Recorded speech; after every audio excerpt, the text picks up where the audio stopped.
Aki dan teman-teman semua, ya kita direkam dulu ya. Nah, tapi teman-teman semua, kita nggak sadar bahwa ternyata sebenarnya sejak tahun 2019 akhir, itu Jepang, nah ini kalau kita lihat ya revolusi industri 1.0, 2.0, 3.0, 4.0 ya hari ini. Nah, tapi sekarang tidak sadar, kita nggak ngeh itu artinya nggak sadar ya, bahwa sebenarnya sejak tahun 2019, Jepang itu sudah mengkampanyekan sebuah konsep namanya Society 5.0 atau namanya masyarakat 5.0. Nah, sekarang saya mau nanya nih, kalau tadi kan Mas Fakih aja ya, sekarang saya tanya dari sekian ratus yang hadir, jawabnya di chat aja, gampang ya.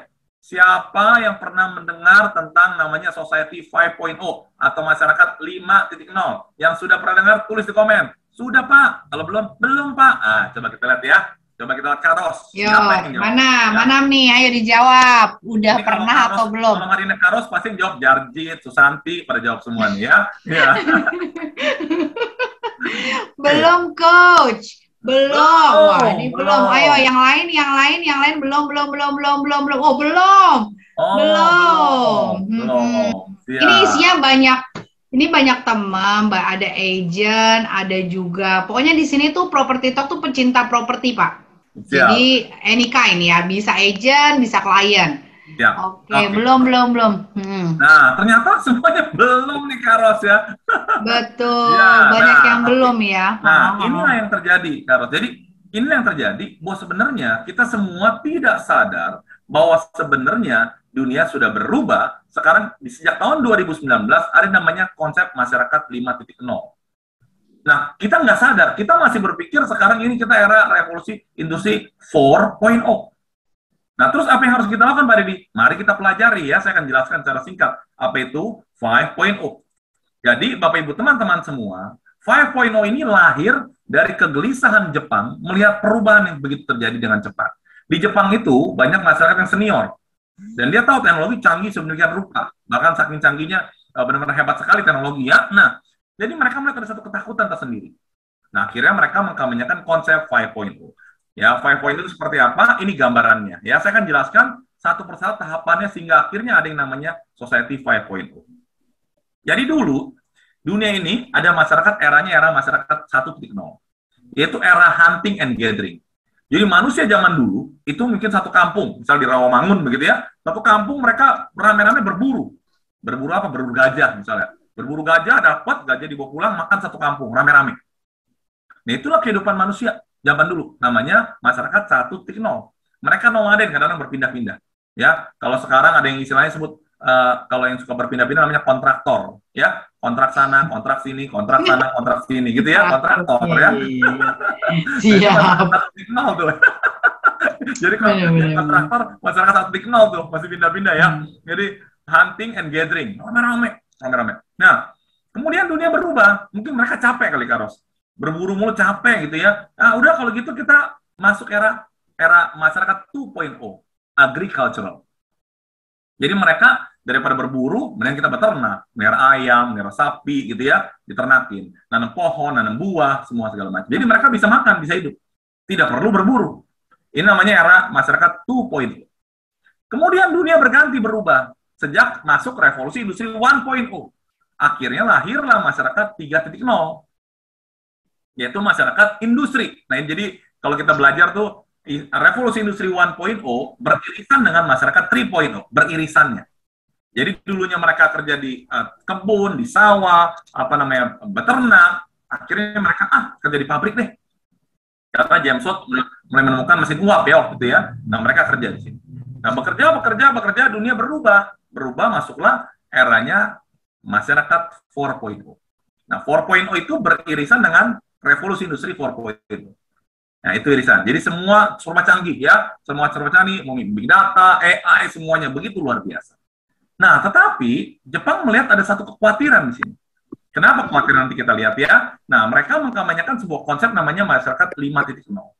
Apa itu 5.0? Nah, ini yang membuat konsep 5.0, salah satunya Yuko Harayama. Beliau mengatakan begini, Society 5.0 itu adalah masyarakat informasi yang dibangun di atas Society 4.0 atau dibangun di atas masyarakat industri 4.0 yang bertujuan masyarakatnya itu makmur berpusatnya pada manusia. Kenapa timbul Society 5.0? Karena masyarakat Jepang melihat teknologi yang demikian canggih itu sudah menimbulkan satu kekhawatiran bahwa nantinya teknologi menggantikan manusia, dan itu berbahaya. Teman-teman agent property sempat beberapa tahun lalu sempat khawatir juga ya, wah banyak aplikasi-aplikasi online, broker nggak dibutuhkan lagi, betul ya? Semua tinggal pakai aplikasi. Maka tahun 2018 saya udah keliling kemana-mana ke berbagai kota Indonesia, saya bilang bahwa orang sales termasuk agent-agent itu tidak akan digantikan oleh teknologi. Wow, selamat dong Pak Deddy, ntar dulu. Tetapi orang sales atau agent property yang kerjanya tidak pakai teknologi akan digantikan oleh teknologi. Nah jadi 5.0 itu adalah pengembangan dari 4.0, tapi pusatnya tetap harus manusia. Jangan sampai teknologi menggantikan manusia. Biar lebih detail, kita lihat ada sebuah media buat penjelasan tentang 5.0 yang singkat tapi padat. Kita lihat penjelasan langsung ya. Ini dia penjelasannya. Silakan nyaman didengarkan, ada video singkat. Ini dia. Era Society 5.0 di Jepang. Publik belum selesai dengan demam era revolusi industri 4.0. Jepang telah memperkenalkan dan resmi meluncurkan era Society 5.0 dan keseimbangan hidup. Suatu konsep masyarakat yang berpusat pada manusia, human-centered, dan berbasis teknologi, technology-based, mengedepankan 5 unsur keseimbangan kehidupan manusia, yaitu emosional, intelektual, fisikal, sosial, dan spiritualitas. Konsep ini lahir sebagai pengembangan dari revolusi industri 4.0. Revolusi industri 4.0 dinilai berpotensi mendegradasi peran manusia akibat berkembangnya teknologi robotik, memberikan banyak celah perekayasaan informasi sehingga menimbulkan disinformasi keadaan ekonomi dan politik global. Munculnya banyak kekhawatiran terhadap sisi buruk era industri 4.0 memberikan respon positif terhadap peluncuran Society 5.0 di Jepang. Sistem kerja Society 5.0 mentransformasi big data yang dikumpulkan melalui internet pada segala bidang kehidupan. Society 5.0 mengajak manusia untuk tidak hanya mengedepankan teknologi, tetapi juga terintegrasi kuat dengan kebutuhan spiritualitas. Era Society 5.0 diharapkan dapat membantu manusia untuk menjalani kehidupan yang lebih bermakna. Nah, itu jadi penjelasan kurang lebih tentang 5.0 seperti apa. Ya, nah untuk membantu Bapak Ibu teman-teman lebih mudah memahami konsep ini, saya ada satu analogi. Jadi kita gampang membedakan apa sih 4.0, apa itu 5.0 ya. Nah, saya menganalogikannya dengan Terminator. Kalau Kak Ros tentu tahu lah film Terminator ya. Kalau anak sekarang mungkin nggak tahu ya. Film Terminator dari Arnold yang muda sampai sekarang udah kakek. Iya. Nah, sampai si ceweknya udah punya anak juga. Sampai hafal gitu ya. Nah, kalau Kak Ros nonton film Terminator itu kan ceritanya bagaimana teknologi sedemikian canggih, betul nggak? Betul. Tapi akhirnya teknologi itu mau menggantikan manusia. Jadi teknologi yang terlalu canggih akhirnya mengambil peran manusia, mereka menggantikan manusia. Nah, itulah gambaran tentang revolusi industri 4.0. Jadi orang-orang khawatir nih, wah ini teknologi canggih akhirnya manusia nggak dibutuhkan nih. Nah, itu analoginya, Terminator. Nah, terus kalau 5.0 analoginya apa? Analoginya Iron Man. Iron Man itu manusia biasa, betul ya? Ya. Tapi dia pakai teknologi si Jarvis. Jarvis komputer yang begitu canggih, membantu dia sehingga akhirnya apa? Iron Man bisa orang superhero, walaupun mati gitu ya ceritanya ya. Nggak tahu loh itu, belum tahu. Tinggal Avenger-nya mau gimana deh itu. Tapi intinya kita belajar, ini analogi. Jadi kita bisa melihat kalau 4.0 itu teknologi demikian canggih, tapi ada kekhawatiran nanti mereka menggantikan manusia, bahaya. Nah kalau 5.0 teknologi boleh canggih, tapi teknologi harus tetap mensupport manusia. Fokusnya manusia. Bukan teknologinya, teknologi alat bantu. Nah, ini konsep yang coba diperkenalkan oleh Jepang pada masyarakat dunia. Dan saya melihat ini menarik, begitu. Nah, jadi dari sini, Bapak Ibu teman-teman semua, saya mau mengajak kita melihat, oh ini kita sudah masuk era 5.0. Ya, mungkin revolusi industri 5.0 belum didengung-dengungkan, tapi saya melihat Jepang sudah ngomong nih tentang revolusi, tentang society atau masyarakat 5.0. Nah, ini konsep simpelnya. Kalau mau ngejelibatnya panjang lebar, perlu waktu lebih banyak ya, teman-teman sekalian. Ya. Bisa sampai ini ya. Iya. Ya, oke. Sampai sini dulu ya. Saya stop dulu. Apakah teman-teman sekalian sudah jelas? Yang jelas boleh tulis di chat. Jelas. Yang bingung tulis bingung Pak, gitu. Ya silakan ya. Karena saya nggak bisa ngeliat mukanya nih, cuma ngeliat muka Karos doang, betul ya? Iya. Ayo, kita boleh video on atau kalau misalnya mau nanya boleh unmute ya kalau misalnya Boleh. dikasih kesempatan ya. Ya. Coba jelas atau enggak? Oh jelas. Bingung. Bingung, yang bingung, Mas silakan. Oh Mas Marcel juga bingung. Kamu pegangan aja. Oh Binun. Kalau Binun gimana kalau Binun? Nggak bingung, Binun. Ada yang bingung juga. Dari Inengah. Yang menarik nih. Bingungnya di mana? Nah, oke, langsung unmute. Bener banget nih Pak Dedi, the one and only nih, yang punya sales community Indonesia. Langsung minta unmute. Bingungnya di mana Mas Arsyil? Yes, Mas Arsyil, masuk. Ya. Pak Dedi, jadi saya bingung gini. Kita ini kan sekarang ini sedang diinformasikan soal metaverse, kehidupan digital ke depannya dan dengan demikian. Tetapi kok ini seperti kontradiktif ya dengan sistem 5.0 gitu loh. Maksudnya di mana manusia dengan teknologi itu kan sebenarnya berjalan bersamaan. Ya kan? Tetapi yang kita digiring saat ini itu justru di mana manusia 100% mengandalkan teknologi supaya tidak terlalu banyak interaksi dengan manusia gitu loh. Jadi sebenarnya ke arah mana sih 5.0 ini tuh arahnya gitu loh. Jadi nggak ada bayangan sama sekali gitu loh. Siap. Gitu Pak. Siap. Dia minta dibayangin Pak. Coba Bapak kasih ancer-ancer bayangin. Mapis. Biar ada bayangan berdiri di balik matahari, langsung ada bayangan gitu ya. Bener banget. Oke, pertanyaannya udah terjawab berarti ya, berdiri. Oke, lanjut Pak Dedi. Jadi betul, sekarang memang digital kita harus tergantung sama teknologi. Tetapi hati-hati Pak, makanya Jepang itu menurut saya menarik. Jadi kita jangan terlalu semuanya teknologi. Nanti saya jelaskan setelah ini. Kalau kita hanya tergantung sama teknologi berbahaya sekali. Contoh sederhana, sebelum saya jelaskan nanti secara detail ya. Contoh sederhana ya. Saya ajak ngomong Karos ya, karena Karos yang mukanya kelihatan, kita bisa ngobrol. Yang lain saya nggak tahu kondisinya. Nih, Karos saya coba bayangkan. Karos satu waktu misalnya ada, nggak usah Karos lah, saya cerita aja. Teman saya ngalamin soalnya. Ya nanti Karos bisa kasih respon. Begini. Teman saya satu waktu ngeliat sebuah produk. Dia tertarik, dia kebetulan main komputer begitu, dia mau cari tahu. Dia kontak ke WA-nya. Kontak ke WA yang jawab mesin, WA bisnis. Silakan begini, selamat segala macam gini. Dia jawabnya mesin terus.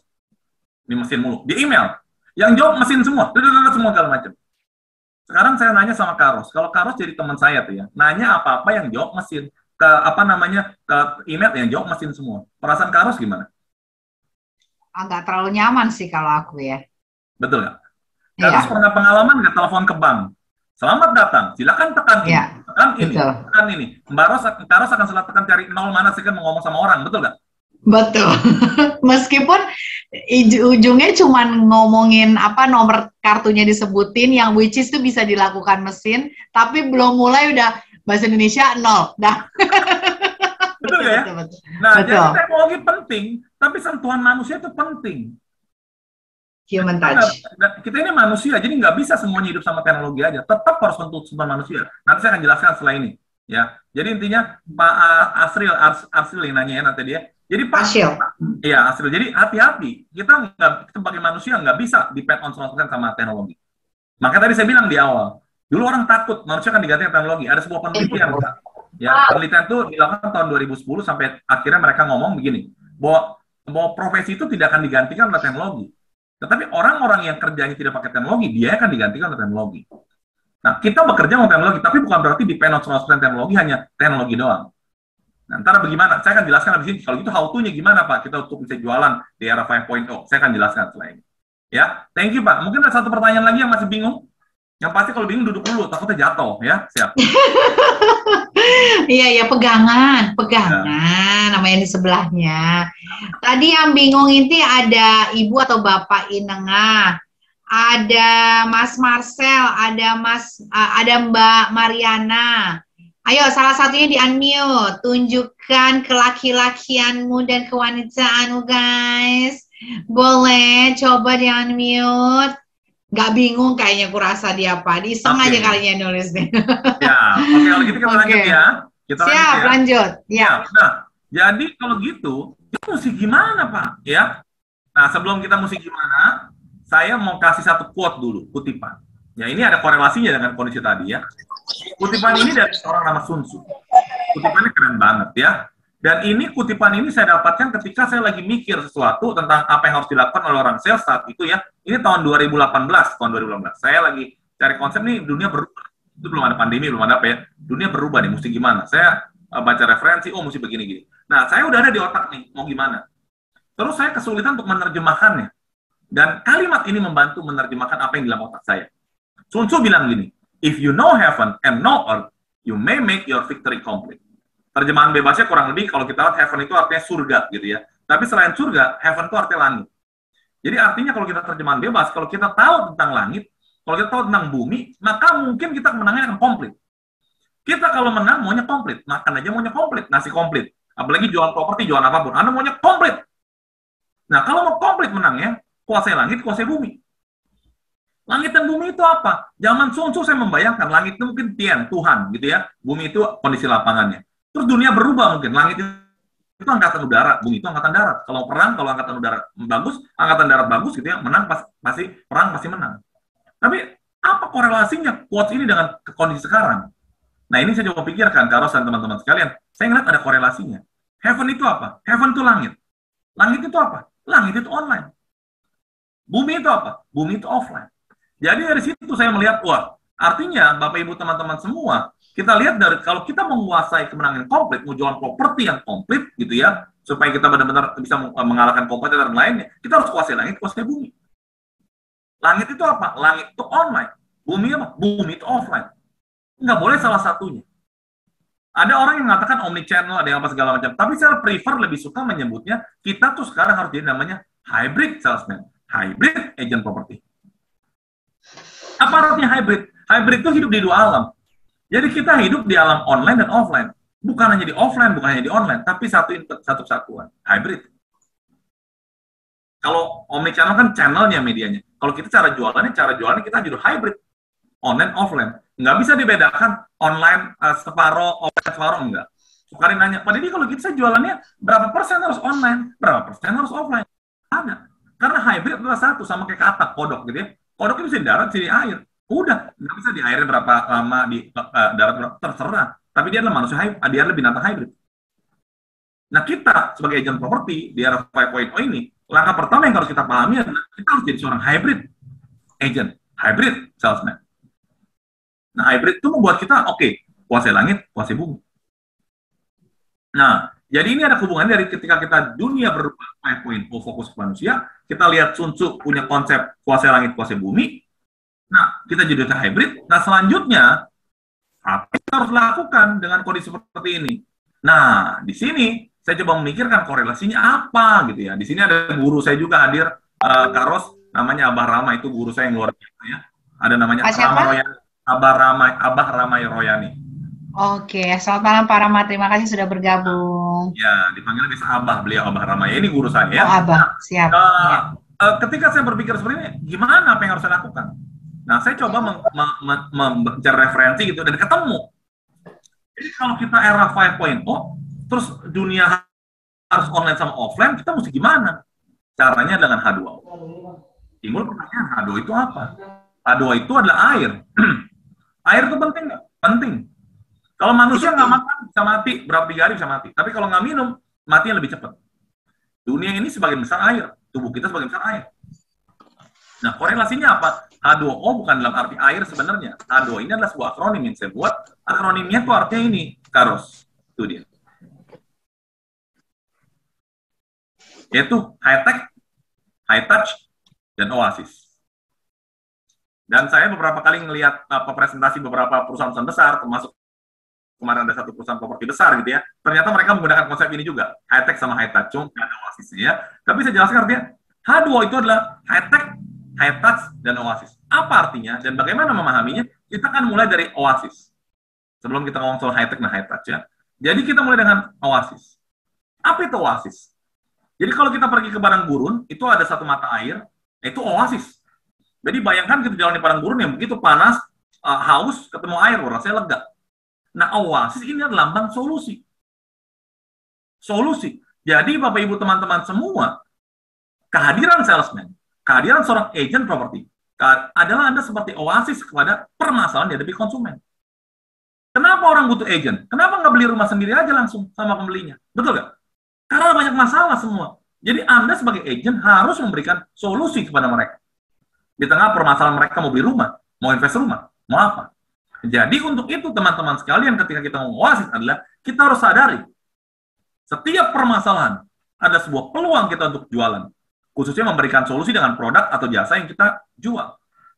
Kehadiran seorang agent properti itu adalah memberikan solusi atas permasalahan dihadapi oleh orang-orang yang beli rumah selama ini tanpa broker, tanpa agent. Nah, jadi kalau gitu teman-teman sekalian, saya mau ajak kita berpikir sebentar. Apa permasalahan calon pelanggan Anda di era COVID saat ini, di era saat ini, pandemi ini, yang bisa diselesaikan dengan rumah yang Anda jual, atau dengan produk yang Anda jual? Ya, ini harus Anda bisa jawab.